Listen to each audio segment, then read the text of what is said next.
What is the difference between a smart investors and the average investors that normally get scammed, especially here in Nigeria? Now, a smart investor is one who thoroughly analyzes an investment opportunity and considers the safety of his capital and the adequate return. You should be sure that that investment can pull out your capital and the interest is promising. The capital first, because the capital is your hard-earned sweat. Trying to multiply your capital. The reason why most people fall for scams is because they have not determined for themselves what is adequate return. They are looking for an investment scheme that will tell them, okay, invest 100k now, forget about your money, in 3 months you cash out 500k. You can see how alarming that is. It's very dangerous, because even you on your own, before you even think out a business that you put in 100k that will give you 500k, after you finish thinking about it, then you start working on it. Maybe if you decide to import goods from China, the taxes, the cost of importing, the duties, the energy, the time, the attention will take up more than that 100k to even bring out that 500,000. Then you have to even start selling it. So if somebody is now promising you 500k, if you impute 100,000 naira right now at the end of 3 months, you should run.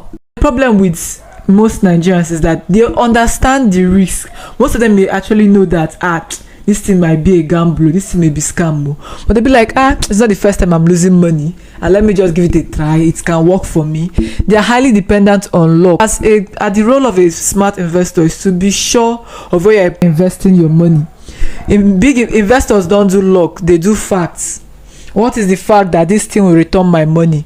And if it does not return my money, how do I get my money back? What assets do that company have that I can sell to recover my money?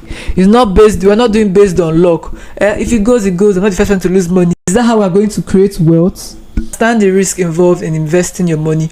Make research and actually pull out what it is a smart return on your investment. If 500%, which is 100k to get 500k, if 500% in 3 months is too high, it's already too high as a return on investment.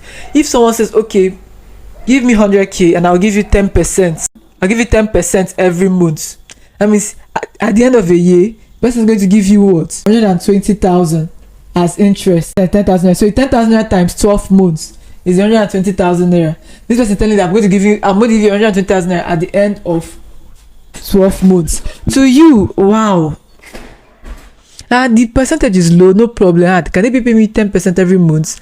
That means in 3 months they are going to pay you 30%. To you, the tricky part is that you will not understand that thing is also risky. They are promising you 120% in a year. If you look at it like that, look at it that they're promising you 120% in a year if you invest 100,000, which is still very high.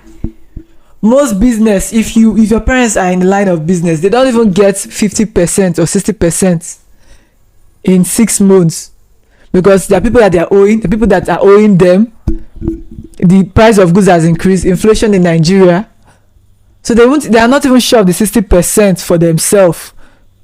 Then they remove their cost of goods, cost of things, and even the one they use and flex. They're not sure of 60% for themselves to now come and give you 120% in a year. Now, what you need to know is that there is a bond section that actually tells you the benchmark for any business to give you interest rates, meaning that if you want to check what is an appropriate interest rate, you can look at what the federal government is paying you. If the federal government is giving you a bond of 20%, you now know that, okay, this 20% is the benchmark for the safest return on my investment. Meaning, if you're going to invest outside of the bonds, which bonds is the safest, you're going to be taking in more risk. And they say more risk, more reward, right? But then you have to allocate the type of risk you want to invest in.